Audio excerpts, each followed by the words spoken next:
Copy. Just call. Send it to your husband. Have hurried to announce something, so just give us 5 minutes. Naresh garu will continue around. Go a little bit deeper. So use it. And discuss.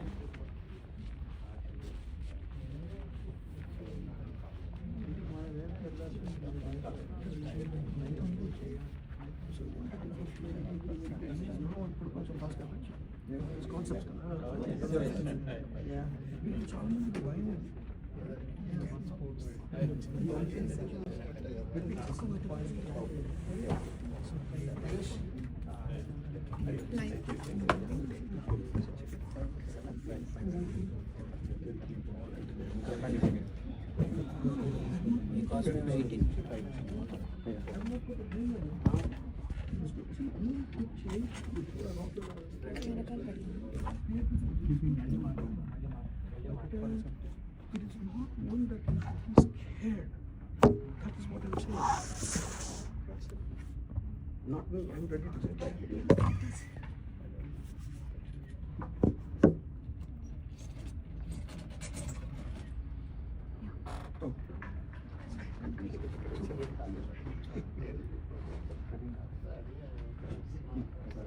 Yeah.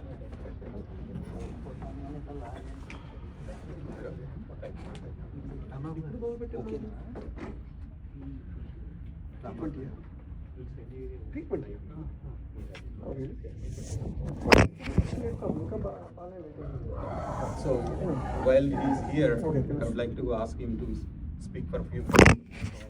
NRIVA, what he is doing.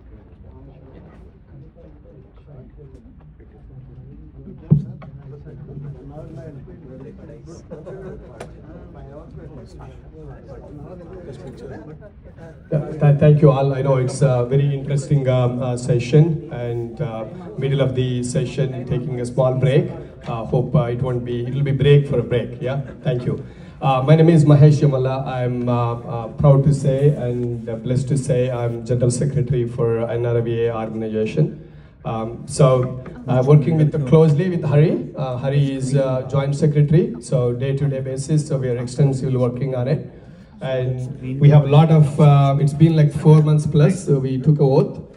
We have 30 plus committees established, various things from the youth all the way to the Golden Age community. So something Golden Age community is new, we just started this term, which is basically when the people get retired and what to do, what type of activities that they can do, how do they keep up their activities and etc.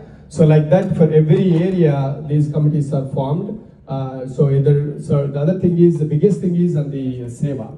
So we have been doing from more on India based and also some in US based, but this term we're changing to do more in US based. So basically, a lot of either back to school and so many activities inside in US, food drives and etc. So that's the biggest, I would say, the biggest change into the overall organization. And we have 50 plus chapters and continuing to add more and more members. So roughly 35 to 40,000 members in overall NRV organization now. So it's every year growing. Really, excited to have a lot of collaboration across the various chapters. So very briefly, coming to Varsity Seattle, I'm really proud to see. I visited a few times before and heard a lot about from the various communication and with Hari and all, and really excited to see a lot of activities happening. I heard like last year it was 75 plus activities that happened. And with the last year, this year also with Mohan Garu taking, and good luck for all the activities that you are planning. So this is really amazing, and anything on the collaborated ones, let's collaboratively work on it and then use all the other entire platform that is there. Either you take a stocks equity or either GoMath activities and all of that at national level. So we'd like to collaboratively work together, and please, Seattle team pretty strong here. Definitely, but beside the local, definitely expand it to the utilized to the national platform, and The other thing is we have a cruise coming up next month, July 13th, and we 22 plus people coming from Seattle, and whoever is not registered already, so join us. It will be great to extend, spend some more time with all of our community members. Would like to see more people from Seattle. And also see like example like this session, while I was watching, I was thinking, hey, why can't we just expand to the overall for entire NRVX, right? So being Mohangar, you are in the part of the education committee. So yes, it's online. People can do here in person, and then this can be excellent session that I was listening last close to an hour. Naresh got a fantastic start. So like these type of sessions, it can be expanded globally, and others also can benefit it. Exactly. So we are in the live already in the web session. The same thing, other people can be benefited, right? So the whole community, there are lots happening, and I know this is one. I'm sure there are more happening here. Everything, as I said, from youth to the business entrepreneurs and old age, golden age, everything is happening. So again, I don't want to take a lot of time. Thank you so much. Great to see everyone. All the best for the next sessions. Thank you. Thank you, Mahesh Garu, who came for his personal trip, but he, came here, spent the time. He wanted to see what we are doing. So thanks a lot, Andy, for coming here, and thanks Hari Garu to making this happen. So then we'll take a 15 minutes break. Thank you all. Nagesh Garu gave an overview. The fun starts now, and then me personas, me roles, and adigaru. He'll go into little bit detail into how you can actually use AI for your day-to-day work. So let's take a 15 minutes, use that for a good bonding, conversational communication chat, and we'll be back in 15 minutes. So 4:30 we convene? Yeah, 4:30 we'll be back here. Okay. Please take the snacks and coffee in the cafeteria. Please do not bring it here because we are using the premises of someone who gave it to us. So let's keep it the way it is. Yeah, let's use the cafeteria for the snacks and coffee. Thank you. Yeah, if you have finished drinking your water bottles, please take it back and throw it. Otherwise, keep it. Yeah. Thank you, Andy. Hello. Right. It looks like only 24 hours ago. Not even. Thank you, Andy. Good luck. Thank you. Tripod ఉంది నా దగ్గర కావాలా tripod ఉంది తెచ్చుకుని అయినా మనం live చేయట్లేదు పిక్చర్సే కాబట్టి మీరు ఇందా నుంచి నడుస్తుందా ప్రోగ్రాము ఫస్ట్ నుంచి లేదు ఇప్పుడే ఇక్కడ సన్మానం దగ్గర నుంచి పెట్టారా లింక్ మరి గ్రేట్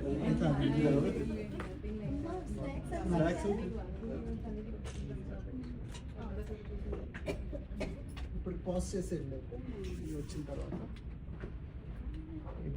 ఇది పాజ్ ఎట్లా చేయాలో తెలియదు అయితే వదిలేసేయండి కొత్త లింక్ చేయాలి కదా అయితే వదిలేయండి అయితే చూడండి పడుతుందేమో ఇది పట్టదా పెట్టు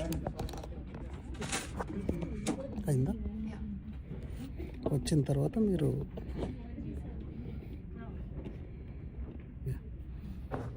లేదంటే బ్యాక్ ఉన్నారు ఎవరైనా లైవ్లో తెలుస్తుందా కనెక్ట్ అయ్యారని పెట్టారా నో యాడ్స్లో లైవ్ కనెక్షన్ లింక్ పెట్టారా అంటే చేశారా అయితే చూస్తాను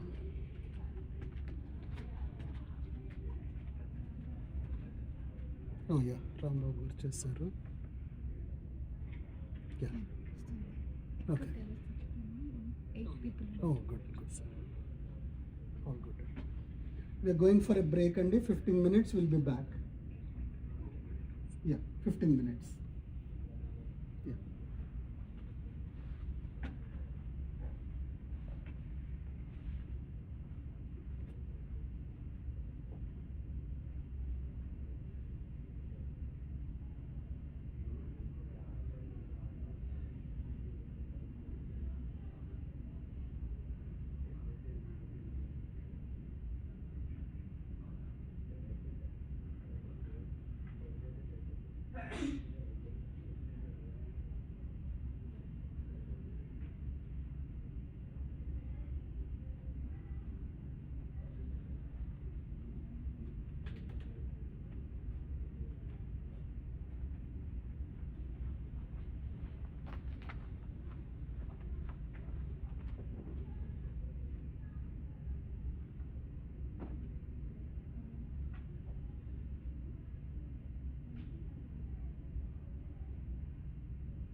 అదే ఇప్పుడు 4 చేసినాడు. అదేంటి ఎలా ఇంకా తగ్గించినాడు. Basic country guide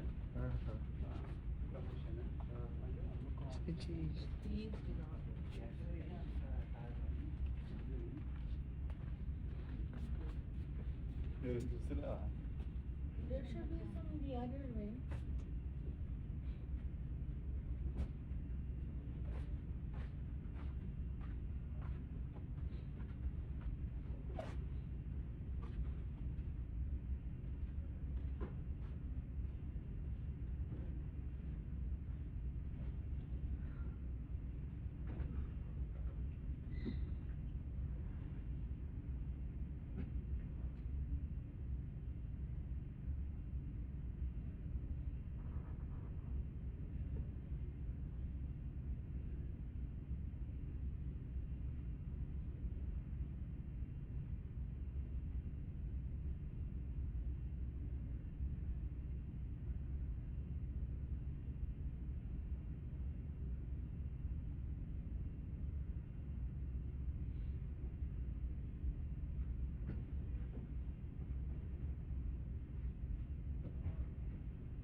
Okay.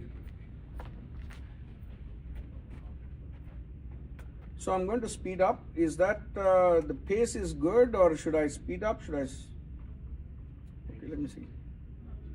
Just on. Okay. Yeah, we can go there. No problem.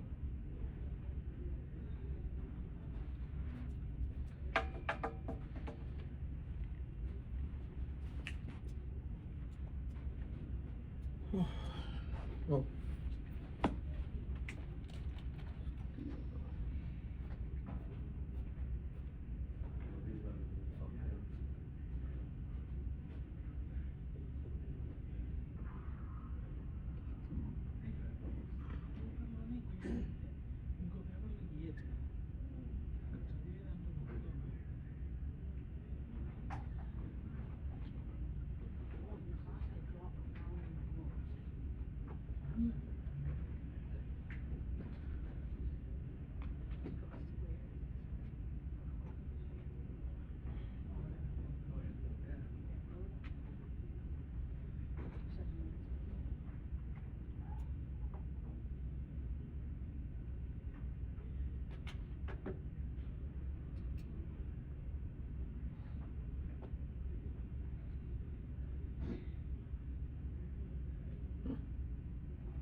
It's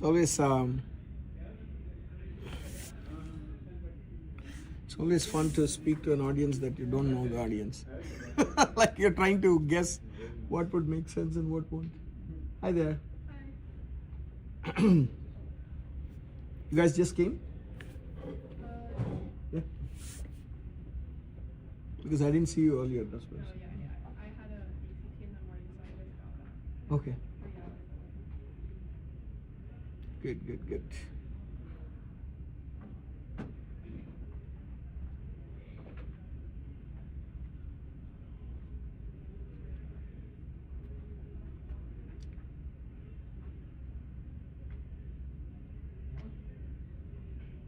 What sort of new jobs that they bring?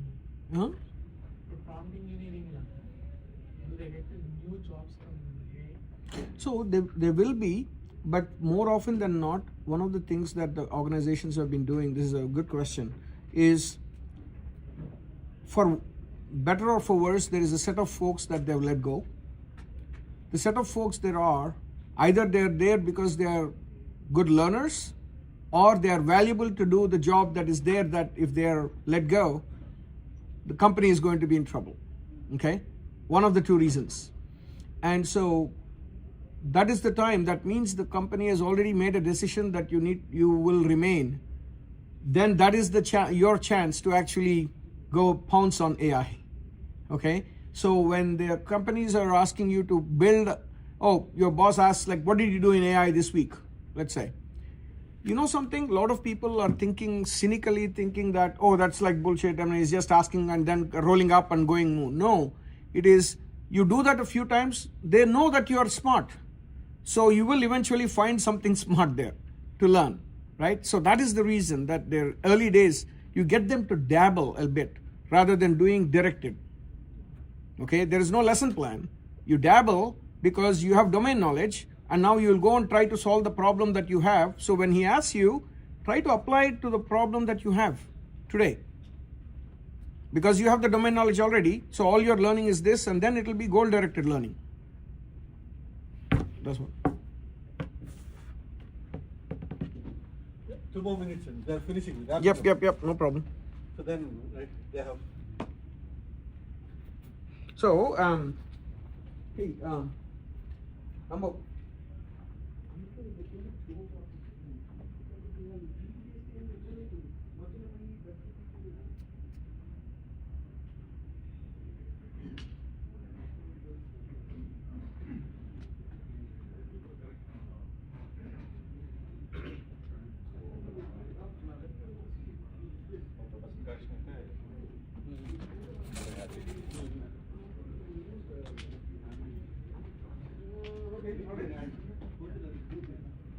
You know what?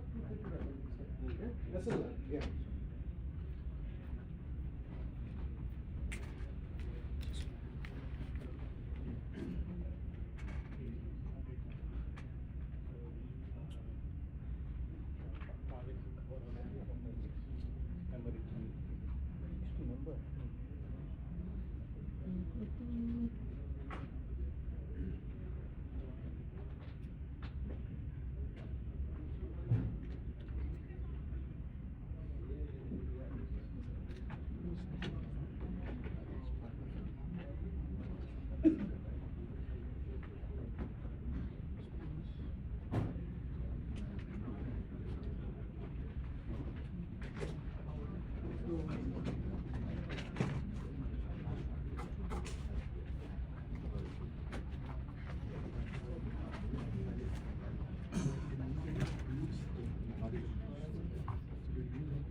Yeah,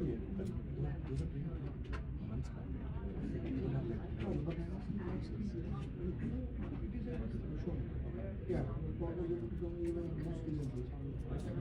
My question is, you're asking that when we use the directly asking an LLM, we have very dated information around this. In my case, somehow on this stuff, the new information is coming in pretty quickly. Yeah, and also I can ask tools now. So yeah, see, I could do they had the right information. Surprisingly.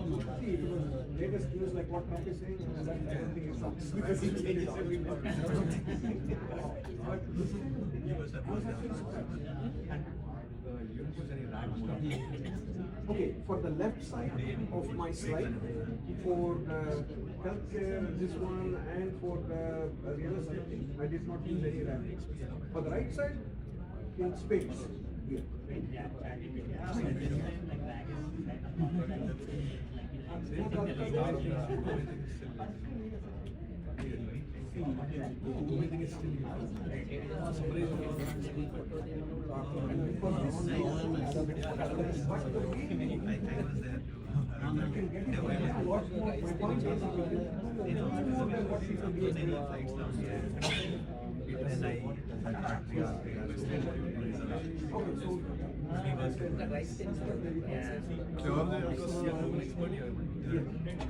So that's why somebody asked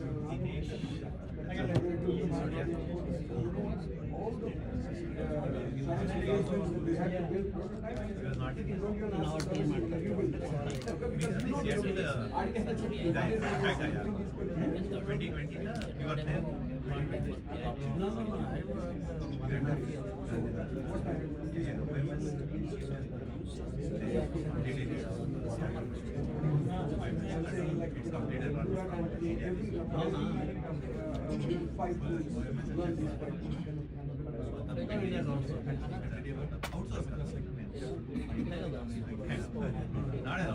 build part of experience. Most of the work, they were told,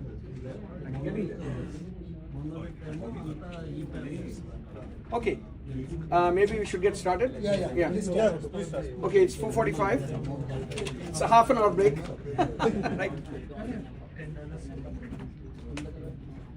All right, guys, so I'm going to pick up pace based on some of the feedback I received. The first set of things, I tried to orient you in a particular way because this is a kickoff for a series of talks, right? So how you approach to understanding and internalizing information is very important to set the stage. So that's why I wanted to make sure that I set the compass elements properly. The clock elements will take care of themselves, okay? So let's take a look at, this is, okay, you just told me that it's there forever and it's going to really do things for me and so on. Now, what do I do, right? What's the thing that you can do when you go to job? Don't read the slide. This is all, it will come to you, okay? The thing I would like you to do first thing is stop panicking, okay? The very fact that the company has laid off a few sets of people, but you're still sitting in your seat means that you are valuable either because you're a good learner and a fast learner, or you're actually good in your domain that they would want people like you to be retrained. So take that as a badge of honor, okay?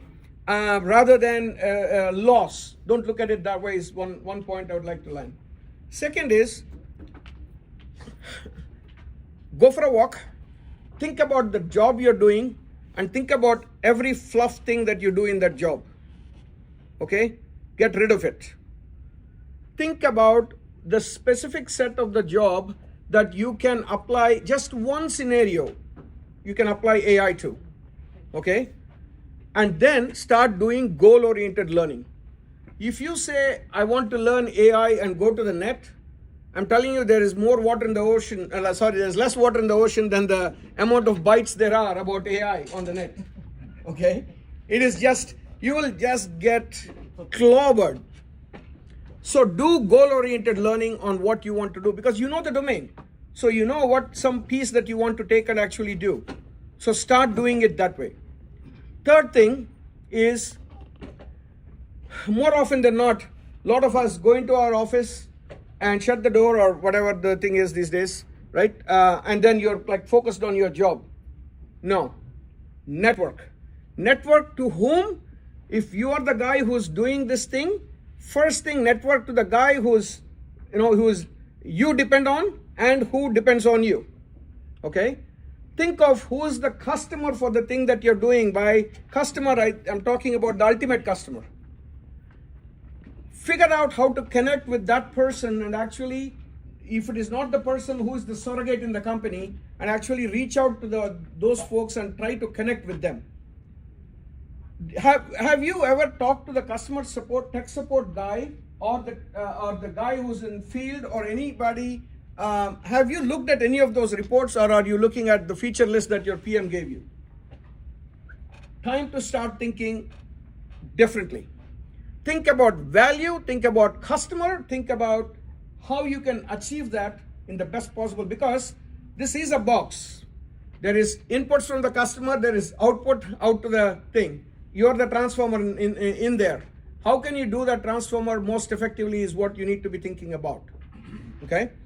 So, the point I'm making is make sure that that slowly, next thing is make sure what you're doing is very important. If you're doing something that seems like fluff, once you have had that walk, figure out how to get something else on your plate that is valuable. Okay? Because right now your vector is not about learning AI. Your vector is about making your job valuable, making yourself valuable. That is the basics. And then start applying and learning AI in a goal-oriented way. That's the basic.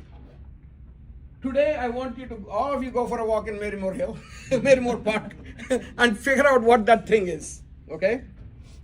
That's what I want to impinge. There's a lot there, but that's not as important. Next is, now that basics you set the stage, what is the next thing for you to do? Right?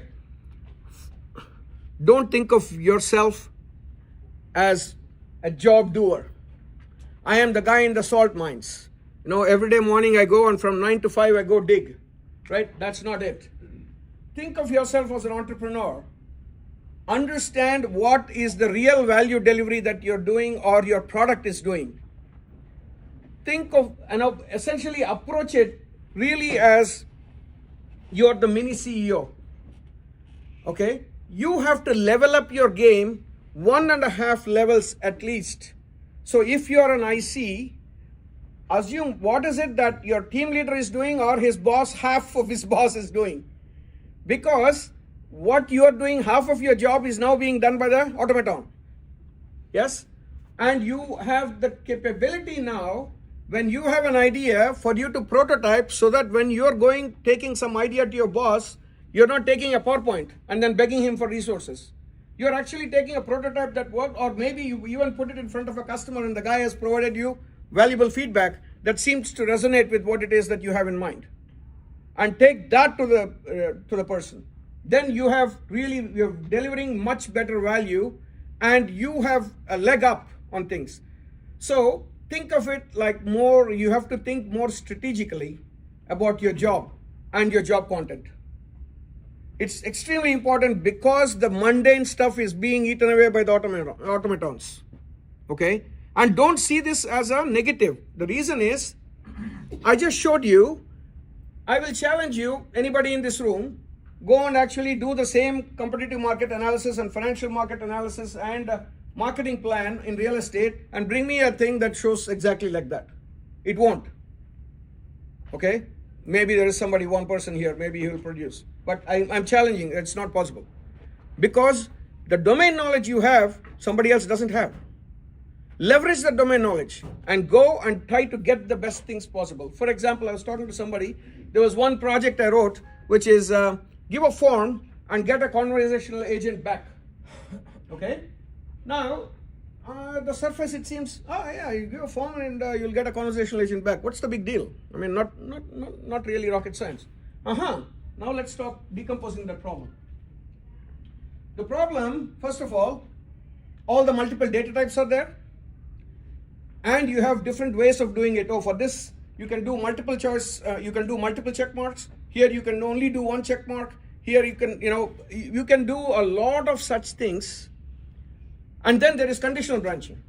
Conditional branching can be, oh, if you check more than 3, then you go this route. If you check 2, you go this route. Or if you check that first one, go that route. It is very hard for the system to understand, let me tell you.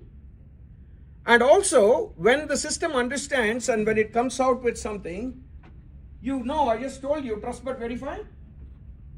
I am taking a legacy form and creating this, and I just to let you fast forward, I iterated with it and said I want a DAG out of it. Okay, it gave me a DAG, and the trouble is it gave me a DAG, but I want a DAG editor with it. So I want it to give me in a way that I can actually edit the DAG. Okay, so and then I think I was using Claude at that time, I think. So it said, oh, you can do DAG in multiple different ways. And then you know what I asked? Which one are you most proficient in? Okay, it was only proficient in one of them, right? It said, no, I don't have enough, because it is only, it's depending on what training data it got, right? So then I'm, to generate the DAG, that can be editable, and from there to be able to generate a conversational agent. And still I'm not successful, just to let you know. Okay, I've been iterating with it for a while in the sense, on part-time, yeah? So the bottom line is, while some things might seem like very simple things, your domain knowledge, your thing, and how important that branching is huge, right? Okay, that was one of them. So the second, so making sure you're thinking like an entrepreneur, making sure that you're learning AI in a goal-oriented sense, making sure that so 3 things whenever you're coming up with an idea, right? One is it's solving a real problem for somebody. Second is that you have some way, there is a data moat. Either you have data that other people don't have, or you have curated data from the world at large that you are able to bring in. And the third one is you have a machine internally that actually is going to produce data that actually other people may not have. And as more people start using it, that's the way how you get in the data layer. And then in the algorithmic layer, right, there's data, there's algorithm, and then there's the idea itself, right, and the UX. So in the algorithmic layer, you can do multiple things to be able to get. That I will address a little later because I'm not going tech yet, yeah? Next is, let's talk about a few of the concepts. Again, I'm talking to these just to level set, so that it is clear that there are people with different backgrounds in the room. So if it is, hey, this guy is beating a dead horse, maybe, but for some others it's not, right? So AI, of course, artificial intelligence, very old. The reason they came up with it in 1956 is because they wanted to have something that is as intelligent as humans. And in the 60s, they said by 70, they will have something that will be more intelligent than a human, and then they got their budgets cut in 74. Okay, that's what happened because they didn't deliver. Next, machine learning, all it is doing is, okay, so in the case of traditional programming, you're giving inputs, you're giving the sequence of steps, and you're getting output. In the case of machine learning, you're giving the inputs, you're giving the outputs, and let it figure out what has to be in between. Okay? So machine is learning from inputs and outputs, and lots of inputs and outputs. That's what it is doing. Then the next thing is, when you have the box, and but that box can only do very pointed things. I am a classifier that can classify dogs and cats. I am a classifier that can say that I am a spam or no spam. Okay? It's very pointed and narrow in what it can do. It is. So the next step of that evolution is the generative AI. There, it is also taking a lot of inputs and outputs. Mostly, all of them are inputs, okay? And through that, it is also like machine learning, learning the patterns, okay? And after learning the patterns, now, instead of saying it's a classifier that does A versus B, it is actually generating something. And how is it generating something is the next one, is like LLM. So you would think, I'm told that LLM actually what it does is it has taken a lot of stuff, and all it is doing is predicting what the next character is or the next word is. That's actually overly simplistic explanation of an LLM. What it is doing is, number one, I asked for marketing plan. It has seen a bazillion marketing plans in real estate. Okay. Second, as it takes what this particular word, what needs to come next to it, it has all the context of what is before it, all the corpus that it has actually taken and has it in it. So when it is trying to come up with the next word, it is coming up based on all of this information. Okay. So there is a lot that it is, and that's why it is able to produce the marketing plan. Okay. Next concept is, people keep confusing, LLM with chatbot. Okay. So LLM is the car's engine, and the car is the chatbot. Okay. So OpenAI is the engine, ChatGPT is the car. Okay. So people just seem to use them interchangeably, and for somebody who's a practitioner, it gets really confusing what they're saying, right? Maybe if you know too much, this is the problem, right? So that's the one thing. The next one is, okay, now you got LLM. You came from machine learning to generative AI to LLM, and now how do you make it do better? So there are at least three techniques that you can do to make it better. One, what you saw is, you saw prompt engineering by actually giving the right kind of prompt to get the right kind of output. You got the flavor for it. Now what you can do is, in the LLM itself, you can do prompt engineering so that it is able to give you better responses. Okay. So in Business First, we use that for quite a bit, because you're talking to a CPA. So the output needs to be in that form, and how do you actually do that? Then we also do retrieval. The next is RAG, it is retrieval augmented generation. What it is doing is, you have a private corpus or some kind of data that is unique. You're actually retrieving it, augmenting what you're supplying to the LLM. You're giving the context and what you're actually asking it to do. Both of these are being presented to the LLM. Okay. So you're doing retrieval augmented generation. That's why it's a RAG. Okay. And so you can do that to make it better, because in this case, for example, I could have a lot of CPA stuff. For example, I interviewed a boatload of CPAs and collected a lot of questions. And then when I did this, we iterated with them so that we prompt engineered some and we RAG'd some. Okay. To be able to get to the better point. The third one is fine tuning, which is actually very complex. And we have not done that yet. Okay.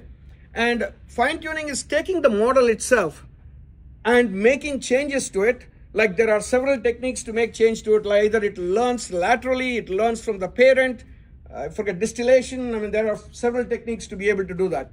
I've not done that yet, but there are the three techniques that you have in terms of control knobs to make your LLM scream. Yeah.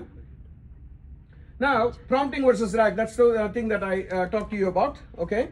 Then your world is not essentially can be boxed in. You have to interact with the rest of the world to get other information. So if you take an MCP, which is model control protocol, how many have you used Zapier? Are you guys familiar with Zapier? Okay, there's one guy. I thought it would be a common thing. Okay, got it. So essentially what model control protocol is, like, let's suppose in order to answer this question, I need to get, he's my customer, and there are like 5 other guys at his org who actually interact with me. I want to get from my email system, I want to get all the things that are pertinent to this company, pertinent to this particular opportunity. I want to get information from the CRM system with all the information that is related to all the calls and the meetings that have gone on and so on. Now, if I had to write an adapter for this and an adapter for this and an adapter for this, I'll be sitting not doing my work. I'll only be doing adapters. Okay. So what MCP is, for each of these programs, there is an MCP adapter, so that you can have a host program. That's the program that I'm writing, in which there is an MCP client which talks to the MCP server that maybe an Office 365 or maybe a Salesforce CRM or all these things have. And then that client and server communication actually enriches the context that you're able to provide, which means that your RAG is going to be superbly more effective. Okay. So that's how these things. I'm going at 60 miles per hour because I'm sure there will be a lot more lectures you'll be listening to where each of these will be drilled down. Okay? So I'm going a little fast, but I want you to get the concepts right. Okay? Because there is just too much jargon out there. Next now, so if you were to take the anatomy of an LLM-based application, what is it that, what are the layers in it? So for anybody who's looking at this, forget the jargon out there. Does that picture seem like a lot of the applications you guys are building? Yes, you have data, you have infrastructure. Yeah, LLM is not there, but business logic is there. Middleware frameworks is there, right? And then there is an application. So nobody is going out of a job, okay? You're going to re-vector that into a different domain. You know, when it came from LAMP to MEAN to MERN, you know, all these stacks changed, right? And when you had to change those, you had to relearn. Because you do Angular, Angular gives you so much things already cooked. You come to MERN, and you do the React Native, and then you suddenly see that it is actually a full toolbox. And like everything has to be very clearly defined by you, and you can, lot of power, but everything is kind of down to atomic levels, okay? Angular gives you molecules to use, okay? So when you change these stacks, there's a lot that you have to learn. In this case, there are additional concepts for sure, but what I would like you to think about is, this is the reason why this is. So in the data layer, obviously there is a lot more data security you have to deal with. The volume of data is very high. And again, any of these models is garbage in, garbage out. So that means you have to be able to curate what is relevant data versus irrelevant data. You have to put policies around it that, okay, this data you can use it for this purpose, this data you can use it for this purpose. For example, 2012, 2013 is when I put together the vision for Intelligent Office, where you're getting the intelligence of Bing and the data from Office to come together to unleash a variety of scenarios.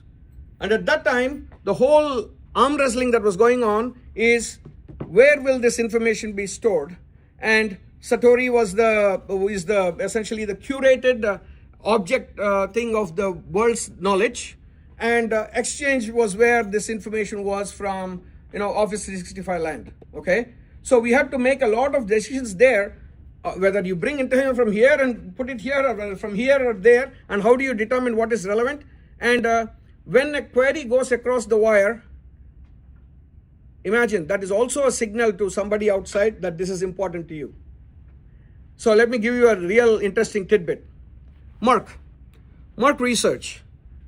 When a scientist there gives a query, there are 100 queries that are bogus that are generated, so that the internet does not know what research they're doing. They generate bogus queries. Okay? So this is highly valuable information. You cannot let it leak out. So really, it should, with all the intelligence it has, and you can train it, I'm sure it can do your tax returns. But you know what? Pretty soon I can ask, Sudhir's income, and it will tell me that, oh, not enough zeros left. Jobless. Last year, they put jobless.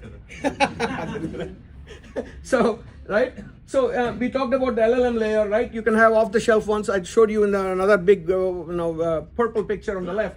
That off-the-shelf, fine-tuned models, and build your own model. All those three have we talked about. So there is a lot of information here, and then infrastructure is your GPUs and the CPUs and all that, right? Compute, Azure Compute, AWS Compute. Yeah, right, right. Any of these compute layers. If you want good ones, come to Azure. If you want working ones, stay with you. Okay, now a few more. I think we talked already about MCP, right? Again, there are multiple types of MCPs. All that we'll go into in a future session. I'm kind of covering the broad ranges and how these pieces connect. Yeah. Then the other things that you'll keep getting a lot hearing about is agent, Copilot.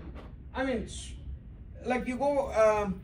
One thing I think when few of you guys were here, I was talking about. There is a lot of people are like kind of cynical because my manager is asking me, what did you do last week in AI? Because he has to write in the status report, and then his manager is asking, what did you do in AI? So he's writing, and then it's all going up. So here is what I would like you to think about. the fact that you're there means that, the company is taking a bet on you, even as the technology stack is changing. Second is, they already know that you know the domain. Now, by asking you, what did you do, they want you to do goal-oriented learning and do prototyping and do something. It's not that you will invent the light bulb. It is the fact that you will be working in, how to take darkness away, right? So the fact that you will be working in that domain will force you to do things, and that's why they're asking you those questions. Pretty soon there'll be a diamond in the rough, and then there'll be a diamond. There will be. But that will only happen if you're actually continuously in the game. And that's why they're asking you this stuff. So, and I talked to you earlier also, figure out how to take the fluff away from the job and find what it is that you can apply AI to and apply. And the other part I think I did not touch upon, it was written there but I didn't talk about, is always find buddies. When you're taking this kind of a discontinuous thing, find 2-3 other people, okay? And you discuss, because the same thing you will read, but because it is all new, you will take away, like the Bhagavad Gita, everybody will take away something away from it differently, okay? Right? So, have the discussions, and that will really help you, kind of get into things much better, and that will also keep you guys jointly accountable on things. And don't take somebody from your own team. Take somebody some different, because that's when you get difference of perspective, and that's when the learning is maximum. Okay, so these are things that seem really common sense, but not common practice. Yeah. Now let's talk about Copilot. Copilot is essentially, like the word says, it is there to be able to answer some of your questions and do some of your scenarios by actually taking information from the main tool with which you work. Okay? And it almost never has existence independent. Second, it is not going to do task decomposition. So if you take the difference between a copilot and an agent, you give it something, it will take that, it will decompose into tasks, it knows what the key metrics are of the tasks, it executes the task, and it can evaluate the task, and it has a intelligence in it to be able to determine what to do next. An agent doesn't. An agent will tell, like I gave this, I'm going into a meeting with Naveen, and I want to be able to get all the things that, topics that are his hot buttons, and like what is the thing that we are still pending, all that stuff it'll give me, right? It's not generating that. Okay, summary it will generate. But it's not, it's all the capabilities that are already in the system, okay? When it's an agent, that's the key difference between the two for you to understand, okay? And then let's go into single agents, and then you have multi-agent systems. So when there is a big thing that you have to essentially do, like trip booking, there is a flight booking, there's a train booking, there is a credit card payment, hotel booking, all these are different things that need to be coordinated, right? And so you have one big thing, and multiple sub-agents are going to be doing the tasks that they know, but the task decomposition has happened at the higher level, and this orchestration is what is going on, okay? So as to complete the entire task. So this is how multi-agent system. So again, for people who think that their job is going away, right? So go back to computer science and basics, right? Think about networking. I don't know how many of you have done the networking part. Does the name DHCP, X.500, any of these LDAP, those things ring a bell? Okay. Yeah. So that is distributed systems. That's what multi-agent thing is. Okay. So you need a place for you to be advertising who you are and what you can do. There needs to be a place for somebody else to be able to discover which agent is there that will actually satisfy my thing. There has to be a way to compose pipelines amongst all these, you call it pipelines, you call it multi-agentic task thing, whatever, some name, right? You essentially need to have these things come together to satisfy a particular task. And it has to be done. And then you should be able to have each agent in the system be able to tell you why it did the way it did. You should be able to ask it and audit it, okay? You should be able, because the pipeline is ephemeral, right? Because it was there only to satisfy that thing and then went away. How do you audit a system that where the pipeline is ephemeral? right? There isn't a way. So all these are real problems. And then where is security?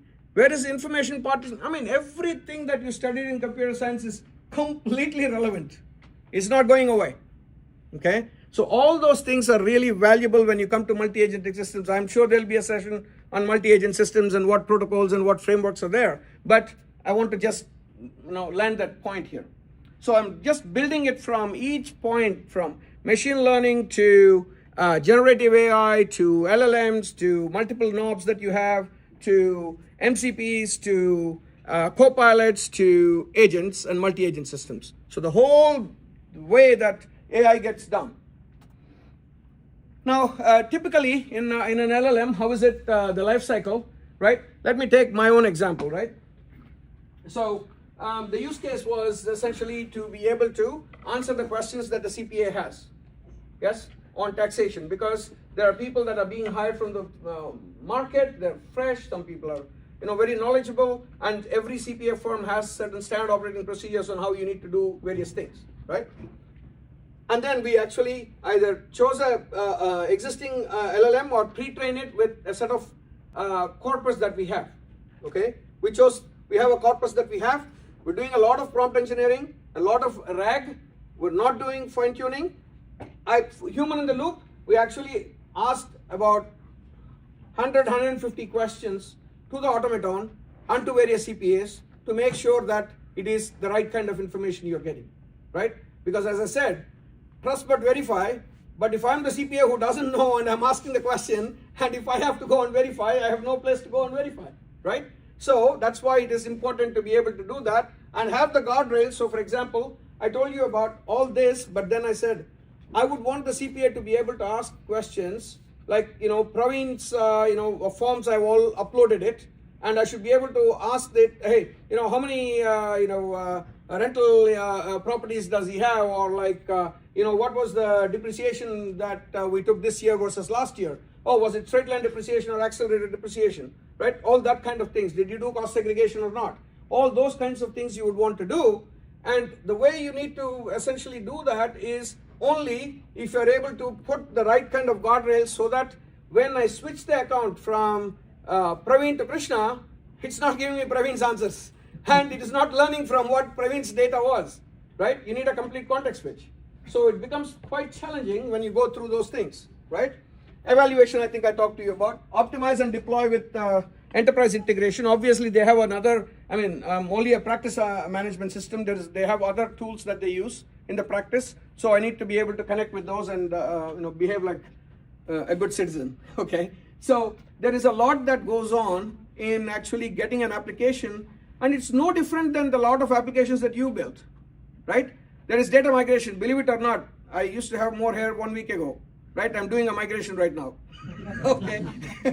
Right? There's a lot that we are dealing with dirty data and trying to figure out what to do with it.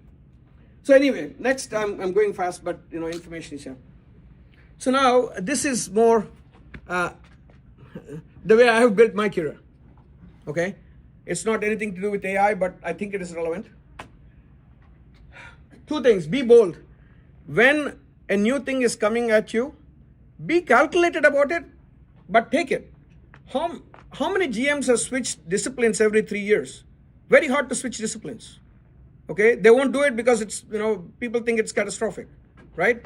So it's important for you to be bold on what it is that you want to take on and go at it, throw yourself at it, okay? Again, each person's risk profile is different, but I just want you to know that push the boundaries of your comfort, yeah?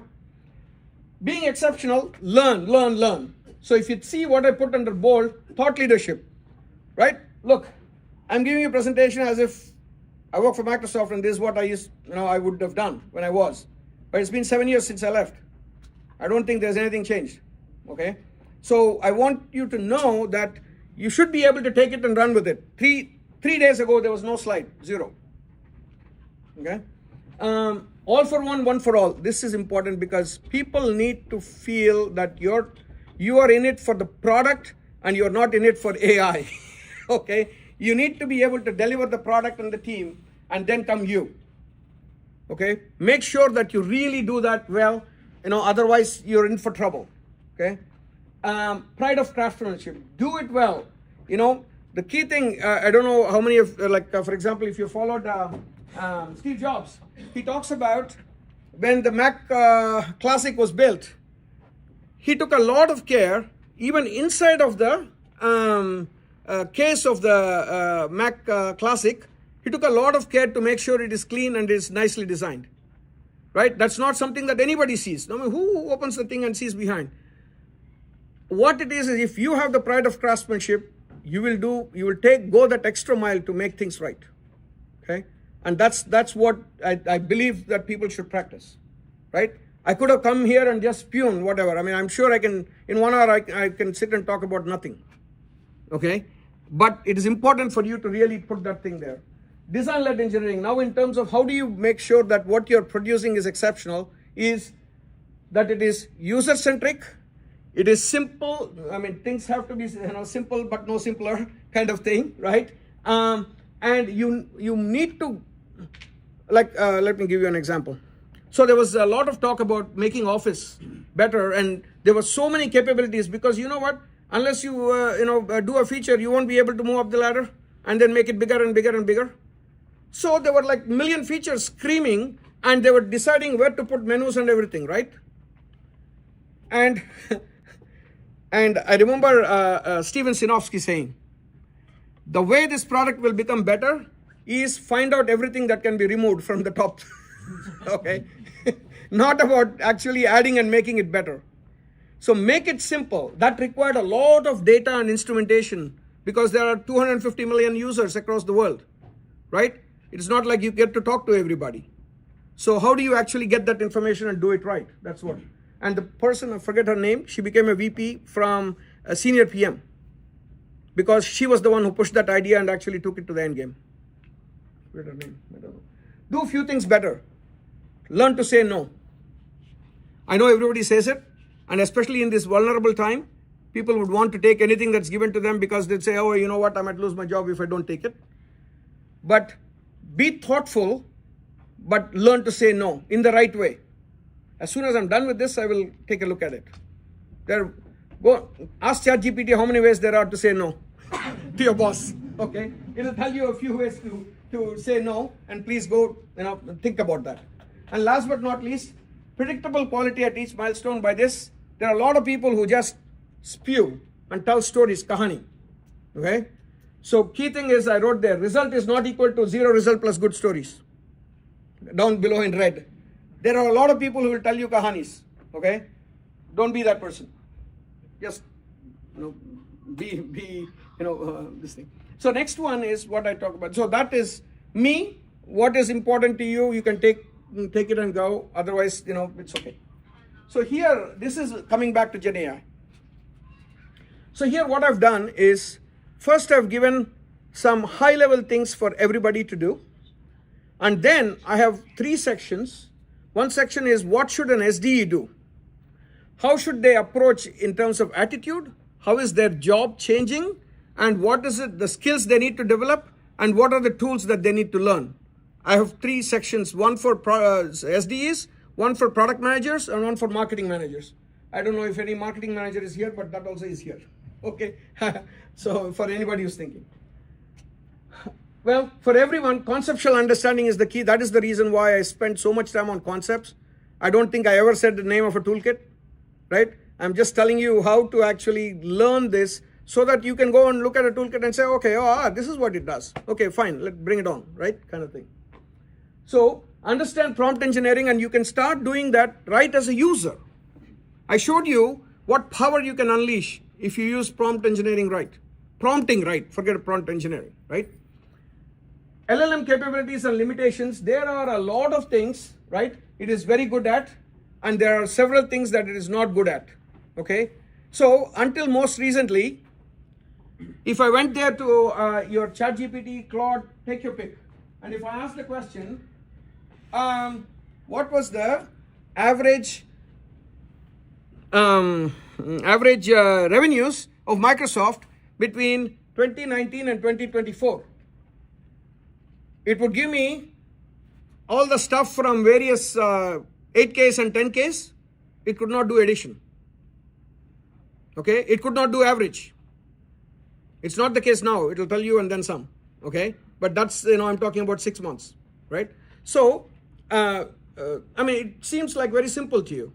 So for the longest time, search engines used to use Wolfram Alpha. I don't know if any of you guys used. Anything that is scientific, Wolfram Alpha. That's the only game in town. Okay, so a lot of these guys have a connection with these Wolfram Alpha, and they're actually using that as if, like at the top level, it essentially senses that it is a scientific computation thing. You're doing integration. It is not, I mean, it's not going to learn and do integration or differential calculus. So that's all done by this, and it knows, and then it gives it to that using some version of an MCP, right? And it collects the data and gives the answer back. Yeah. So ethical and responsible use, there is a whole body of information about it in terms of bias, in terms of information security. All those kinds of things are there, right? And it's important for you to be able to understand the various categories so that your antenna are up when you're actually doing your job. Yeah. And problem solving with AI, we already talked about it. So that's essentially for everyone. Here you will see for engineering managers and product managers, at the end of the day, lot of it is user facing also. Okay, so make sure that you're simplifying and having how this thing will be used and the user experience, really internalize it and figure out how you can make it really easy, simple, right, to be able to use this system, right? Second, I talked about you have to think from now on not like your boss, but your boss plus half job above. Okay, and don't go and tell your boss that. Okay, right? So you have to start thinking from a strategy perspective. Earlier you were thinking just operational perspective, and operational things sooner or later will become rote. So which left turn to take, which right turn to take? How do you understand best practices from something else, right? And how do you determine what is it that you would take here? All those are the things that you are bringing to it. That is not going to do it. Just like I told you, marketing plan, anybody could do it, but it won't be the same way. That's the domain knowledge, the perspective, and somebody was talking about architecture, right?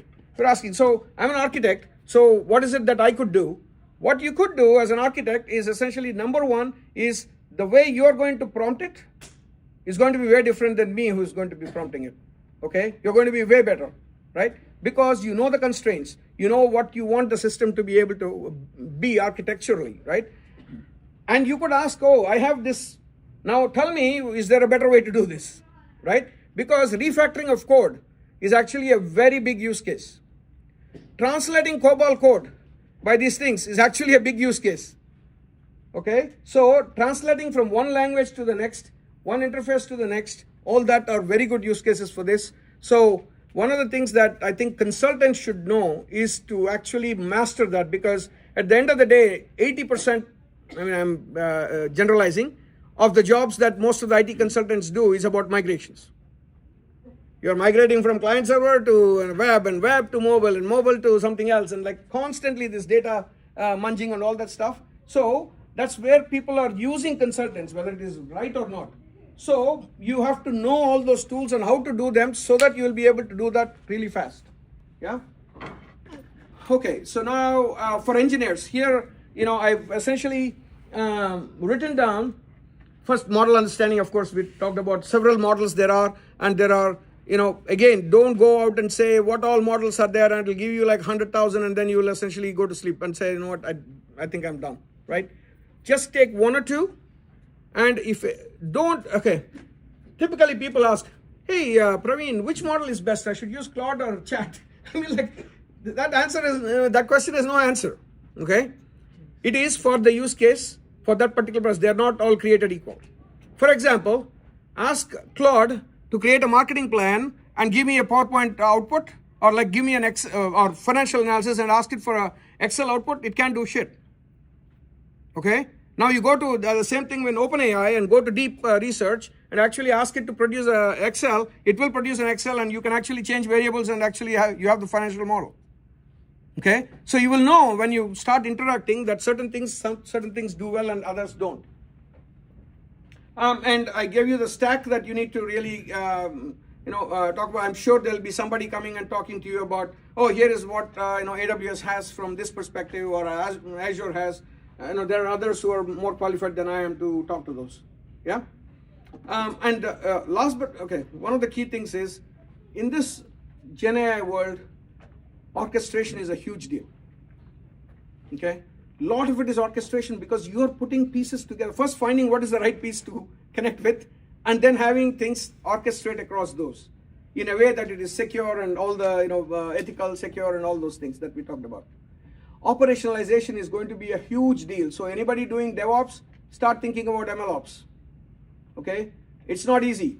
Let me tell you, it is not easy. Yeah, once you start doing, you will figure it out. So when I send you the deck, please read this. And this is, of course, I don't think anybody is sitting there, but essentially what my point was, start taking up something and do it. Okay, get from thinking to doing, however small it might be. And for some reason, you're not able to think of a project to work on, I have 8 of them for you. Okay, so come talk to me and we can talk about any of these projects, okay? All right, and then what I've done is I have tried to curate a short, not really short, it was actually short when I started, but in fact, when one went in, I tried to delete another, and after a while I could not figure out what to delete. So I actually put these, take your pick, how I at least somewhat logically, so first, I will share the deck. Okay. Yeah. So, people are taking a lot of photos in the call. Yeah. So just wanted to clarify that. I thought they were taking pictures of me. That is also happening. Video is going on. I just thought I felt like a hero for a moment. So, the first two, so I believe in learning technology. I believe in the Suzuki method of learning. The Suzuki method, if you guys have learned guitar or piano or any of these, there they teach you the song first. They will teach you a couple of your favorite songs because you like them and you know that you'll start loving it and you'll keep playing it, right? And then they go into your Sarigamapada or whatever that do re mi fa sol la do, right? You essentially go through that and go through the rest of it. So here what I've done is the first two are about examples of intelligent applications and a commentary on good applications, okay? Then I've gone into how do you take that and essentially break it down into engineering and look at how do you generate code for stuff, okay? Then I've gone into how do you think about a Gen AI pipeline and what are the stages and things that you need to really think about, right? And this one definitely, I did not look at it because I don't have a job, but this one seemed really crying for attention, right? And then I talked about the other things which are to do with MCP, where you can connect the LLM to other sources of information. And that is the left-hand side. And here I have some really good white papers. And this one I created the white papers based on prompts to Gen AI. Okay? So I created certain topics that would be interesting, like how would software engineering be in 2030? I asked and I iterated on the prompts and got, I think, a very good paper for you. Okay. Similarly, what are the tools and how people will apply? There are several white papers I have created based on working with the Gen AI engines. Okay. Please feel free to read them, and for everything, nageshp@outlook.com. Feel free to send me feedback because I'm learning too. Right. I'm just ahead of you a little bit maybe. Yeah. 6 white papers from Google. They're very nicely written, very relevant topics. Okay. This is a Snowflake research. That's where I got that some things. Okay, I have some. So this guy, I think, whoever the market research firm is, they've done some, I think, not right market research things. Okay, so he had asked for some things where he says you have qualitative and you have quantitative, and then the headline says 92% of the people actually are deriving value. But if you really look, he has allowed multiple choices. You can select both. Then how can you add them up and do 92? So that they lost my credibility completely. Okay, but they've asked good questions. Now on this side is all about single agent and multi-agent systems. Okay, so I'm gradually going from LLM to LLM plus MCP to individual agents to multi-agent systems. Okay, and then how do you think about strategically? So I have curated this list. Again, if you find good ones, better ones, please let me know, because I'm also reading and learning. Yeah. Now this one, okay. Time-wise, I think probably it's better to go to Q&A, or should I go do this? I think let's go. Let's do Q&A. Okay. Cover in the next series. Right. This is a very So good topic. actually, this will be sent. And I'm leaving to India in the next 10 days. So here, what is here is, what should let me tell you this, because I spent a lot of time in actually creating this. This is how software development life cycle is expected to be in the next 5 years, because you're all mostly software engineers. What is it going to happen, and how things are going to change, and how is the SDE's role going to change with Gen AI? Okay. Then what I've done is, for an SDE to leverage AI, how do they leverage for career growth? How is your job changing? And most importantly, the third one is attitude. How are you going to approach the job from tomorrow, or how should you approach the job from tomorrow? Because it's different. And very few people talk about what skills and what tools to learn. But the attitude with which you approach the job needs to change with AI. And then it does how to reskill, and then 5 to 6 tools that you should learn. This is what SDE should learn. Similarly, I have the same thing for a product manager. I've done the same set of things. And then again, 5, 6 tools that I really think that that really they're easy tools to learn. Learn them. And then next one is, if you want to become, I've been in marketing too, so I was able to do this. So for a marketing manager, what should that person do? Okay, and how should they approach their job, and so on. So I've done this. Please read it. And again, as always, give me feedback, and I'll get better. So my parting thing is that.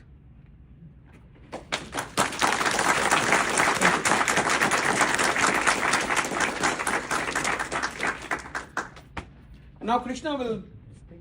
Oh, I see. I thought he's the guy with the answers. Yeah, I'm the chat GPT. Right. Okay, so yeah. Thank you, Naresh garu. We'll open it up for question and answer. So that was an excellent presentation. My question is, generally whenever I think about this, whenever you think of LLMs pointing to different sources of information other than what they have been trained on, whether to retrain it or configure it, there is a cost involved with it. I can't use my laptop and reach where I am, right? So can you averagely tell, if I have a project in mind, what is the cost I should be looking at per month or per day? I don't sell that stuff, he sells. Okay. Because whenever I tried, my laptop resource is very limited, and I have to go somewhere to get that edge. Yeah, so there are a Free couple of resources, yeah. a couple of things you can do. So yeah, the question is, I have a project and I want to build some application, or I want to use it, but I don't know how much it's going to cost, right? So this is more like not just using the ChatGPT application, right? But writing. Pointing at private information. Yeah, right. You So have she's some of trying your to own do a data. RAG. Yes. She's trying to do a RAG. RAG. What is the Are you cost of building doing some a RAG with application? LLM? Right, exactly. Right. Cloud also will be. Not laptop, but use the cloud. Yeah, LM Studio on the laptop will be good for smaller things. It's a really good tool. I mean, for people, if you've not tried LM Studio, you can install it on your laptop. And to the extent you have an NVIDIA GPU and some stuff, you can actually do that, but nothing to the scale that she's talking about. You have to Yes, go. so- More of the so cost involved yes. in the LLMs. Right. Perplexity, Cursor, VTK, they have some free behind the scene LLMs that these companies do. So try to use them. But for I commercial want- use, But she's trying. Yeah, so let me see whether I can take a shot. I think Naresh covered one of the first few slides, how the hard cost has gone down, right? Like $60 per million tokens to like $4 now, right? It's been 4 rupees. So the cost has been rapidly going down, right? One of the challenges we at Microsoft had was when we first released the GPT 3.5, that's when it went viral. And then GPT-4, the cost was very high, right? All the sales and revenue projections were, if people continue to use that, this is how much money you're going to make, right? And then OpenAI came came out 2 months later, 3 months later, it's like 10 times cheaper model, right? Now, all of a sudden, people gravitate towards a cheaper model. And there was a push within Microsoft for all the internal teams, like Office, Bing, and others. Hey, go and switch to the newer model because it's going to be 10 times cheaper, right? Now your revenue projections all gone, out of the way, right? Because you cannot depend on those. So the cost has been going down very rapidly, and you have like a very large models, and then you also have mini versions. Like if you look at the OpenAI, it has like mini versions, which are much cheaper than these large models. And if you're still concerned about the cost, locally, right? You can actually use the LM Studio or Olama, and there are models that you can run on your desktop. You pay zero cost, right? So I would try that first. Yeah. Use the LM Studio or Olama and see how much data that does it generate, right? Every model gives you a usage. Okay, these many tokens were spit out per request, right? So you can use that and look at the token number of tokens, and then plug in the cost, right? There are other techniques people use. They use the large models, very large models, which are expensive models first, and then basically there's this technique called student-teacher technique. Yeah, that's right. And then they actually use the smaller model when it goes to production. Either they fine-tune it or do other techniques, right? Cost has come down very rapidly, and it's only going to get better from cost perspective, right? Because there are a lot of efficiencies, hardware, software, bunch of efficiencies that are rapidly advancing, right? The text, I don't see that being very expensive, and it's only going to get better. There are also image and video and audio, right? Those are very expensive because the processing power, is still very high, right? I don't know how many of you saw this ad, NBA Finals, right? How many people are basketball fans? Seattle doesn't have a basketball team, but NBA Finals, there is an ad that was generated entirely by AI, right? One of the ads, I think it's Calci or something. They said they spent $2,000 and generated the whole ad, video ad, like 2 days or 3 days or something. Yeah, so the agency world is going through a disruption. It is bound to go through a disruption. All the ad agency world, the creative side. And then there will be again checks and balances because people will say, hey, you learned on my creativity, so now pay me something. Just like the newspaper guys are going after the LLMs, right? Yeah. I do have a slightly different perspective from in general on what Naresh has been saying.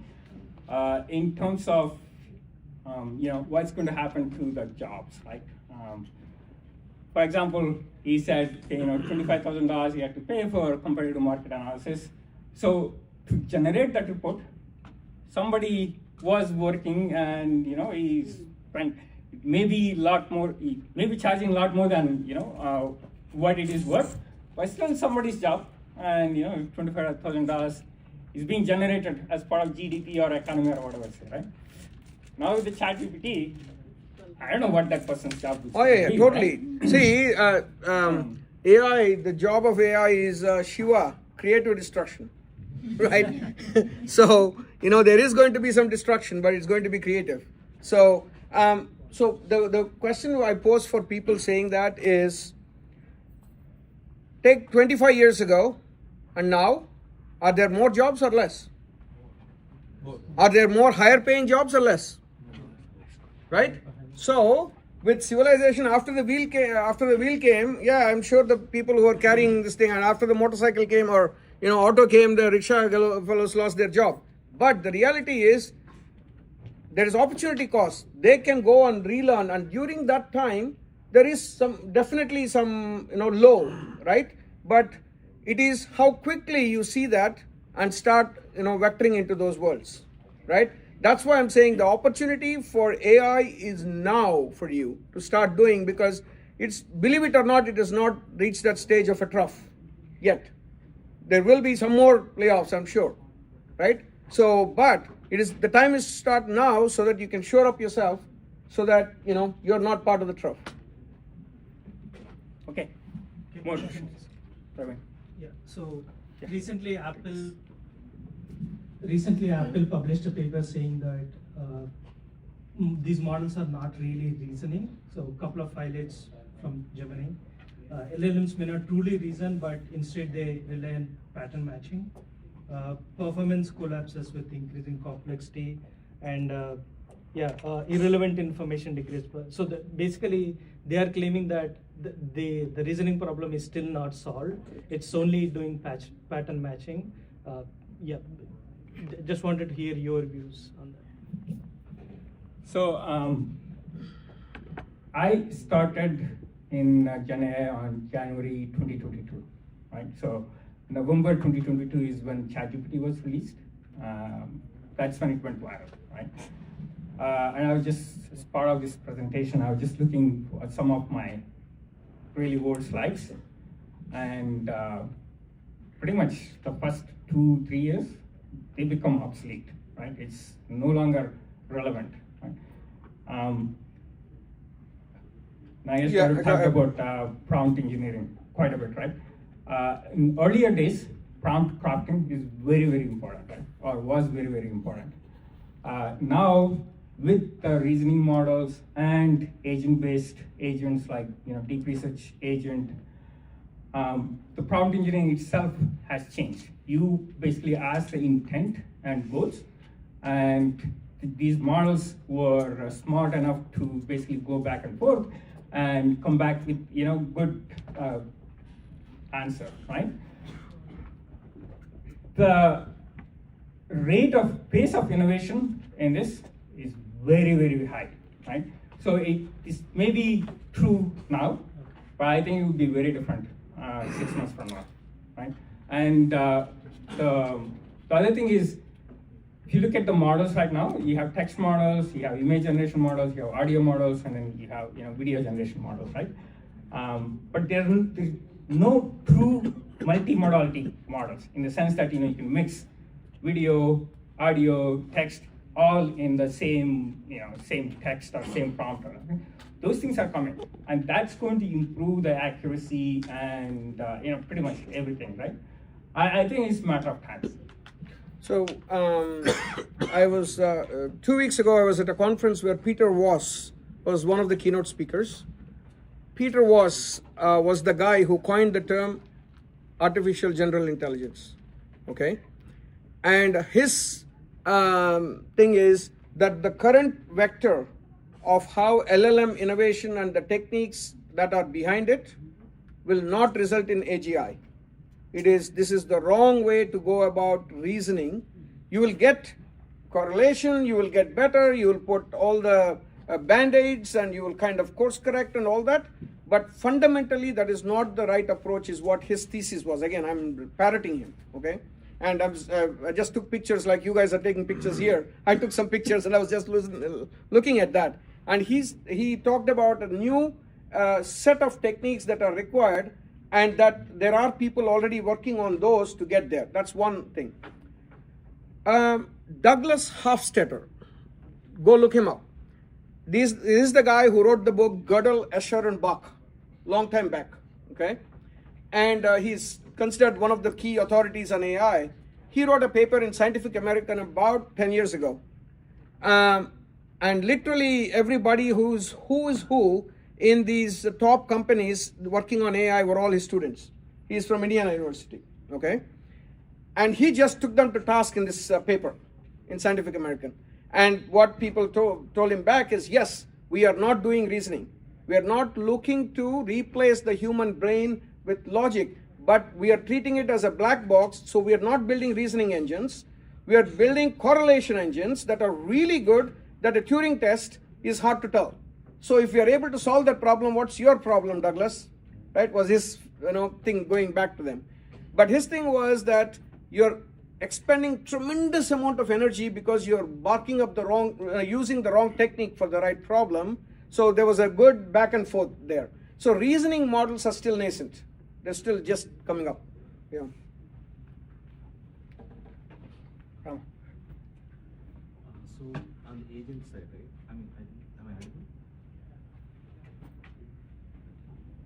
So on the agent side, all these big tech companies. Button. Can you hear me? Yeah. Cool. So on the agent side, I want to understand bit on the maturity. Like, is it the companies still keep the software as part of the bigger orchestration control and just calling the LLM at some point and packaging it as an agent? Are they really gone to the stage where LLMs do the proper orchestration and then and at the same time, how do they make sure the accuracy and consistency is controlled? What stage are we? Is it still at a marketing packing stage, or they have a great enough maturity that agents are in good shape? I'll take a stab at it. So, in very narrow problems, they are good enough. Anywhere it goes much broader, I think the error is significant. But he might have a different point. There are real agent-based use cases that you can actually find. If you look at the deep research agent, a deep research model, right? How many of you know or have used deep research model? Not many people, right? So, I mean, you have the ChatGPT model and the new ones, Claude, OpenAI. I don't know whether you have to pay for the subscription. Yeah, you have to pay for it. Yeah. Perplexity, You'll get some free. Perplexity, I think, is free. The research. What research models do is basically, give a prompt or you ask it to write a big research paper, right? It can go and do that for you. So those are actually agent-based models. There is an agent behind the scenes that goes back and forth and comes up with the answer, right? Similarly, computer use agent, that's the operator, where you can actually take the computer screen and fill out the form and things like that. The other one is actually this Cursor and GitHub. Those are agent-based models too, right? The software code engine. Those are also agent-based models. So they are real. Accuracy, how do you measure the accuracy? How do you ensure it is inside the guardrails? It's not doing any rogue stuff. That is challenging, definitely. But again, that's why a lot of these agents have human in between, right? So either human, validating it, or interfering it, things like that. There are no true autonomous agents that can actually take action yet for critical tasks, right? But again, I think it's all point in time, right? Yeah. So it's evolving really, really fast. Yeah, for example, in tech support, right, it can give you a set of things to do. It will not go and do it because it doesn't know exactly what the problem is. Yeah. So. Okay. One last question. Yeah. So in your slide, you said if you want to be SD, there are certain skills required. If you want to be a product manager, certain So skills that required. one we will go to in the next session. Okay. We will go deep into that. Okay. No. Set the Are there stage. any certifications associated with those models? Those Oh, I don't know that. I mean, you have to go look. There are I haven't done any certifications. certification, but every day it's changing. It's changing, so certification doesn't matter. It's before you finish the certification. There is something else. In fact, most of these certifications are already obsolete. Yeah. Because they cannot keep up with the changes. Nowadays, I've seen degrees coming up with prompt engineering. Is it really worth doing that? No. Like 1 year degree, nano degrees. I don't see the intent to what they teach there. Naresh can teach you in. Yeah, right.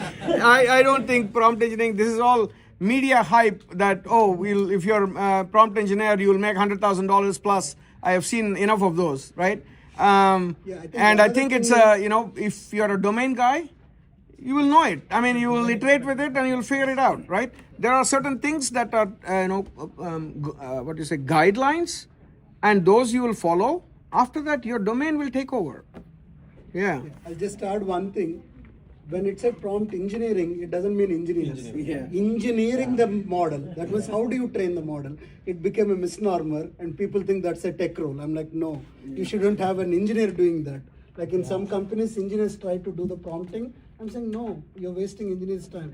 Move it out of their job role. Roles nowadays. But it's not engineer. It's engineering the models. Yeah.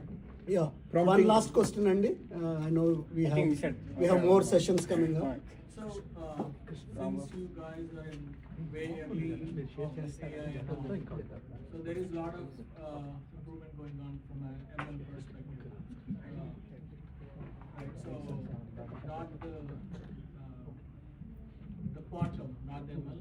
So from the quantum perspective, there is a lot of success that people are seeing. How would this AI mix with quantum? Do you have like any I don't know. visions? Like how would that be? I don't know. Yeah. I mean, I'm not an expert on quantum, but whatever I know is basically reading on news articles and the stocks, keep going up, right? I went you stock. That's the top right now. Yeah, I do know one of PMs in quantum team in Microsoft that I talked to, but this was like a couple of years ago. She was basically saying this is not ready for prime time.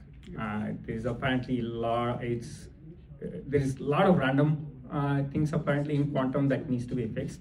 So it's very good for very, very, very tiny niche applications. Again, this was like 2 years ago. Things have changed there also. But I think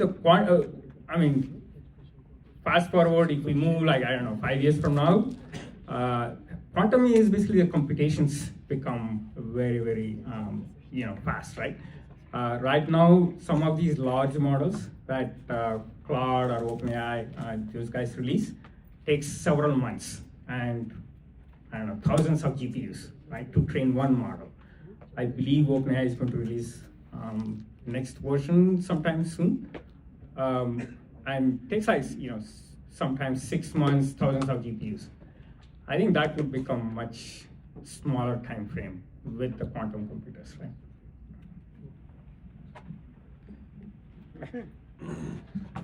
Thank you, Naresh Garu and Krishna. Okay, let's give them a round of applause. Thanks.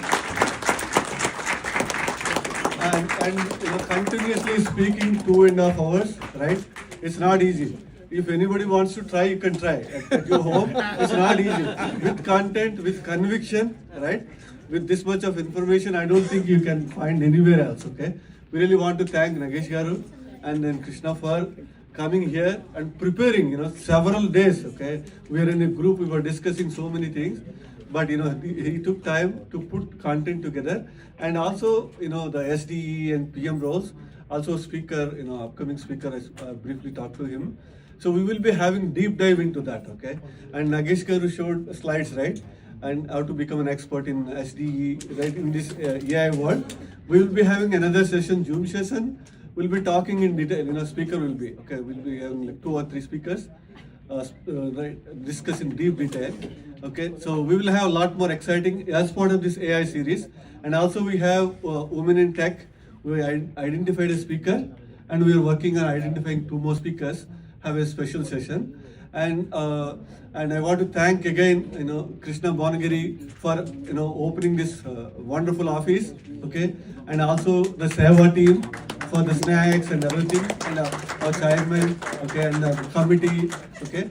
And I like to invite our co-chairs of education team, okay, Ramya and Sukesh. Hey. Is Sukesh here? Yeah. And we are part of Anand's team, Shikshana team. And we are part of Anand's team. Okay. So we like to introduce our coaches, Sukesh and Ramya. And Kamesh is not here, so he has some commitment, so he couldn't make it today. So we are excited to bring many sessions, okay? When politicals, right? How to get into civic and politics, and even the SpaceX, space exploration. A lot of things are happening, right? I'm working with some people in the SpaceX who can come as a speaker, planning for a Zoom session, okay, and many other things, okay. We'll be announcing in the next few days or few weeks time frame, okay. And with that, I will give it to Mohan Garu. Yeah, I think again, thanks for overwhelming response, Andy. This is first of the series. I think, yeah, some logistics issues we'll try to figure out. We'll have more fun. I think more Zoom and online sessions as well. So we'll take this opportunity to appreciate both of our guest speakers today. So I would request all the chairs and the program directors and Hari Garu. I think I saw Hari somewhere. R&D. Yeah, we'll facilitate them for spending this much of time, energy, and giving us such a good knowledge.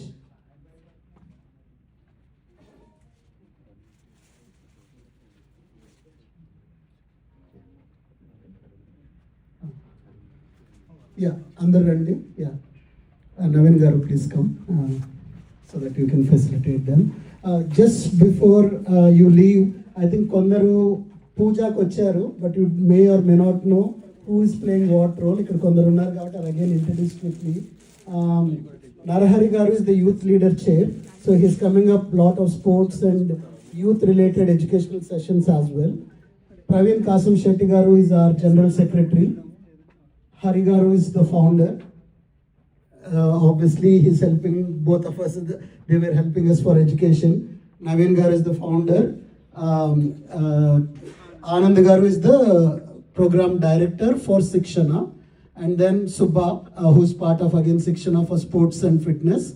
Krishna Garu is the director of Seva, so devotional, food management and community engagement. Suresh Garu, why did you? Ranga Garu, come inside. Yeah, chair. Yeah, so we also have Ranga Garu for food management. Community engagement. Naresh Garu is the director for Samakyam, that is all the events. So under him we had 3 people. I think Lahari Garu is here helping us from the team of social media. So then we also have cultural, Deepa Garu. She couldn't come today, but Manoj Garu came on behalf of her. And then we also have events team, which is Srinivas Repala and the team that also helped coordination. So again, thanks for everyone for being here, and Hari Garu, can you facilitate one and Miro Kaliki? Yes. Oh, Krishna Bolgiri, I think I